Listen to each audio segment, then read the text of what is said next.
Hello everyone, आप सभी का स्वागत है और आप देख रहे हैं जेड के लाइव। दोस्तों, आज हो गया है 13 फरवरी 2025। तो आज आपके लिए लाए हैं टॉप न्यूज़। दोस्तों, वीडियो शुरू करने से पहले आप सभी से रिक्वेस्ट है कि चैनल को सब्सक्राइब ज़रूर करें, लाइक करें और अपने दोस्तों को शेयर करें। तो चलते हैं आज की खबरों की दुनिया में। बिहार में हजारों शिक्षकों की नौकरी पर खतरे की तलवार लटक रही है।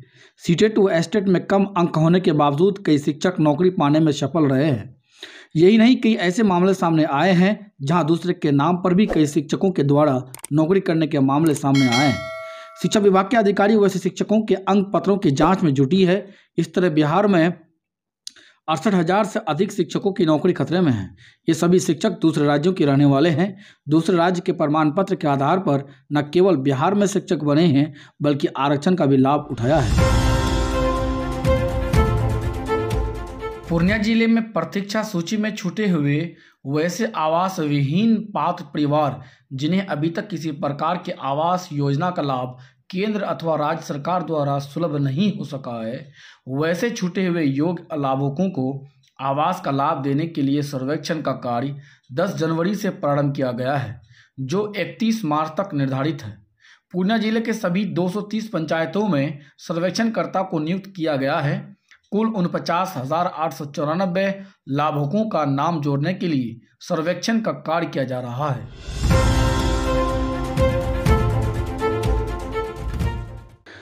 पूर्णिया जिला स्थापना दिवस के अवसर पर जिला प्रशासन पूर्णिया द्वारा समाहरणालय स्थित महानंदा सभागार परिसर में पासपोर्ट सेवा मोबाइल वैन कैंप का आयोजन किया जा रहा है। यह कैंप 12 से 14 फरवरी तक निर्धारित है। यह कैंप पूर्णिया में प्रथम बार आयोजित किया जा रहा है। आवेदकों को ऑनलाइन आवेदन भरकर निर्धारित शुल्क जमा कर पासपोर्ट सेवा मोबाइल वैन कैंप के लिए अपॉइंटमेंट लेना होगा एवं लिए गए नियत दिन, समय एवं स्थान पर आवश्यक कागजातों की मूल प्रति एवं इन सभी की 100 अप्रवाहित छाया प्रति लेकर फोटो, उंगलियों के निशान एवं आवेदन तथा मूल प्रमाण पत्रों की जांच हेतु उपस्थित होना होगा।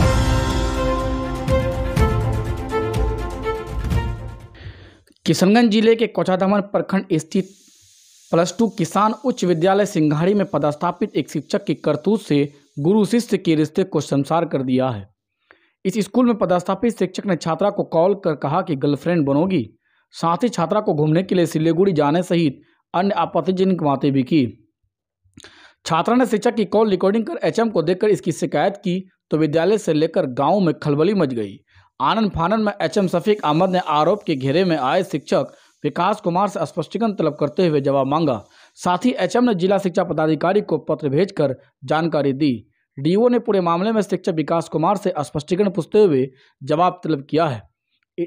इधर स्पष्टीकरण के जवाब देने समय सीमा समाप्त होने के बाद भी अब तक शिक्षक विकास कुमार पर कार्रवाई नहीं होने से ग्रामीणों में आक्रोश व्याप्त है। एसएम द्वारा डीओ को भेजे पत्र में कहा गया है कि शिक्षक विकास कुमार छात्रा को कॉल कर आपत्तिजनक बातें करते हैं। शिक्षक द्वारा छात्रा को प्रेमिका बनाने, अकेले बाहर घूमने के लिए बहकाते हैं। इससे पूर्व शिक्षक विकास द्वारा शिक्षिकाओं से अश्लील बातें करने का मामला सामने आया है। उधर बड़ी संख्या में ग्रामीणों द्वारा स्कूल पहुंचकर हंगामा किया जाने लगा है। स्थिति से निपटने के लिए पुलिस बुलाना पड़ा। इतना होने के बाद भी शिक्षक विकास कुमार के रवैये में सुधार नहीं होने के बाद कहते हुए एचएम ने डीओ से जल्द ठोस कार्रवाई की गुहार लगाई। किशनगंज के चकला पंचायत के एएमयू सेंटर के पास माघी पूर्णिमा बालू मेघा में बुधवार की सुबह से ही श्रद्धालुओं की भीड़ जुटने लगी है। इसके अलावा मोजावाड़ी घाट व बेलवा में भी श्रद्धालु स्नान के लिए पहुंच रहे हैं। यहां महानंदा नदी में स्नान कर श्रद्धालुओं ने ईश्वर से कामना की। चकला व मोजावाड़ी घाट में मेले की भी आयोजन किया गया है। मेले के आयोजन हिंदू मुस्लिम धर्म के दोनों समुदाय के लोग मिलकर करते हैं। मेले को लेकर पंडित ने बताया कि माघ मास की पूर्णिमा के दिन सूर्य और चंद्रमा की पूजा का विशेष महत्व होता है। इस दिन माघ मास के पूर्णिमा के दिन किसी भी पवित्र नदी में स्नान करने का विशेष महत्व होता है। ऐसा माना जाता है कि पूर्णिमा के दिन तीर्थ के जल में भगवान विष्णु का निवास होता है। उन्होंने बताया कि यह मेला प्रत्येक वर्ष माघी पूर्णिमा के अवसर पर महानंदा नदी के तट पर लगाया जाता है।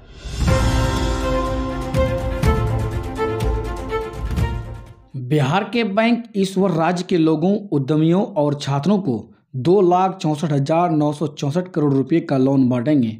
ज्ञान भवन में बुधवार को नाबार्ड की ओर से आयोजित स्टेट क्रेडिट सेमिनार में ये जानकारी दी गई है। नाबार्ड की ओर से जारी स्टेट फोकस पेपर में विभिन्न क्षेत्रों में दिए जाने वाले लोन की जानकारी दी गई है। मौके पर उप मुख्यमंत्री सम्राट चौधरी ने कहा है कि राज्य में ग्रामीण बैंकों को छोड़कर शेष सार्वजनिक क्षेत्र के बैंकों की ओर से जरूरत के मुताबिक लोन वितरण नहीं किया जा रहा है। उस मुद्दे पर 17 फरवरी को राज्य स्तरीय बैंकर समिति की प्रस्तावित बैठक में चर्चा करूंगा। बांका और मुंगेर जिले की सीमा पर स्थित बदुआ नदी के चकबारा घाट पर बुधवार की सुबह बालू का अवैध खनन रोकने गई बांका पुलिस पर ग्रामीणों ने हमला बोल दिया है। हमलावरों ने पुलिस पर पथराव व गोलीबारी की। पुलिस हवाई फायरिंग करते हुए वहां से जान बचाकर भागी। इसके बाद बांका और मुंगेर जिले की संयुक्त पुलिस टीम ने मोर्चा संभाला और स्थिति को नियंत्रित किया। बालू लदे कई वाहनों को भी पुलिस ने जब्त किया। लगभग 2.5 घंटे तक गांव में पुलिस कैंप करती रही। गोलीबारी में किसी की हताहत होने की सूचना नहीं है।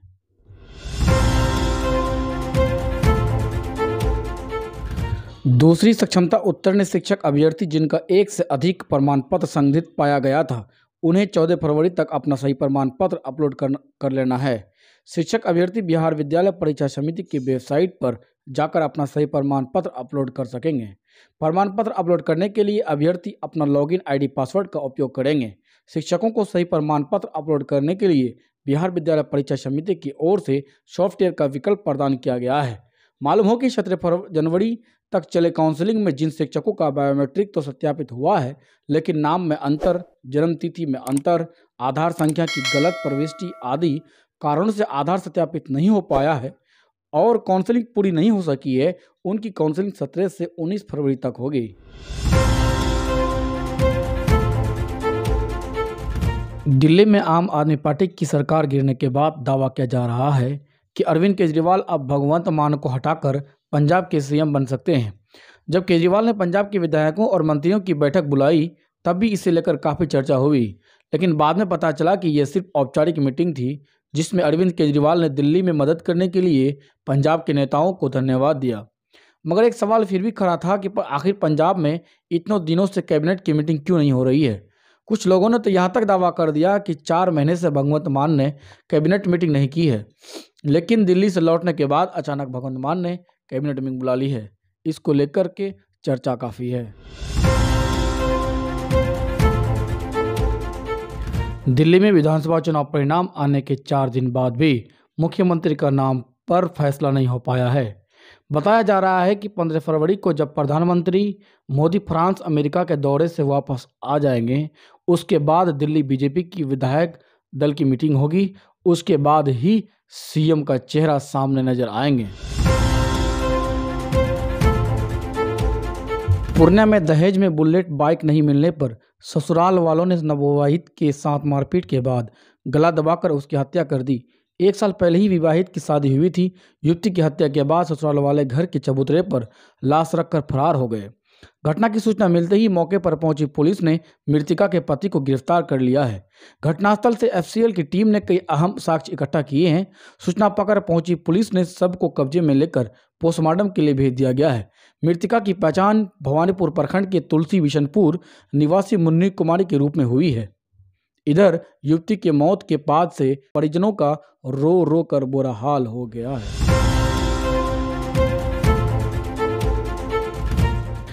पूर्व राष्ट्रपति प्रणब मुखर्जी के बेटे अभिजीत मुखर्जी कांग्रेस में शामिल हो गए हैं। उन्होंने सीएम ममता बनर्जी की पार्टी टीएमसी का दामन बुधवार को छोड़ा। वे 2021 में टीएमसी में शामिल हुए थे, अब कांग्रेस पार्टी में लौट आए। औपचारिक रूप से कांग्रेस पार्टी में लौटने के बाद अभिजीत ने दूसरी पार्टी में शामिल होने को एक बड़ी गलती बताया।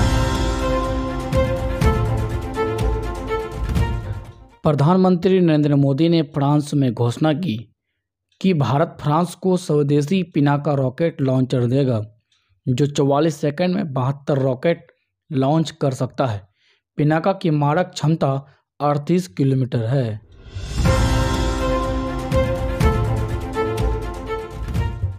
इंडिया वर्सेस इंग्लैंड 3 मैचों की वनडे सीरीज का समापन हो गया है। भारत ने बुधवार को इंग्लैंड के खिलाफ तीसरे मुकाबले में 142 रनों से धमाकेदार जीत हासिल की है। ओपनर शुभमन गिल शतक के दम पर भारत ने अहमदाबाद के मैदान पर 356 रनों का स्कोर खड़ा किया था।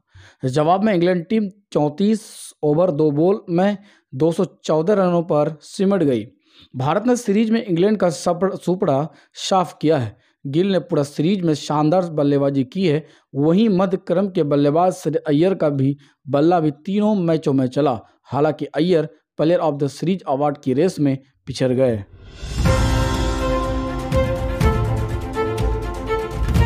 बिहार में सूरज तेजी के साथ सर्दी पर अटैक कर रहा है। फरवरी महीने में मार्च जैसा महसूस हो रहा है। लगातार न्यूनतम और अधिकतम तापमान बढ़ रहा है। यह मौसम कृषि वैज्ञानिकों को भी चिंतित कर रहा है। उनका मानना है कि कम से कम 15 फरवरी तक न्यूनतम तापमान 10 डिग्री सेल्सियस से कम होना चाहिए था, लेकिन प्रदेश का न्यूनतम तापमान 12 से 13 डिग्री सेल्सियस के आसपास बना हुआ है। पटना, दरभंगा, सहरसा, वैशाली, मुजफ्फरपुर, हाजीपुर, मधुबनी, राजगीर, गया, पूर्णिया और किशनगंज समेत कई जिलों में सुबह कोहरा दर्ज किया जा रहा है। समुद्र में उठ रही तेज हवाओं के चलते मौसम में बदलाव के संकेत आ रहे हैं। भारतीय बाजार में आज सोने के भाव में गिरावट देखने को मिली है, जबकि चांदी की कीमत में उछाल आया है। हालांकि सोने की कीमत अभी भी 85,000 रुपये प्रति 10 ग्राम के पार ही है। वही चांदी का भाव 94,000 रुपये प्रति किलो से अधिक है। राष्ट्रीय स्तर पर 999 शुद्धता वाला 24 कैरेट के 10 ग्राम सोने की कीमत 85,093 रुपये है, जबकि 999 शुद्धता वाली चांदी के भाव 94,400 रुपये किलो है।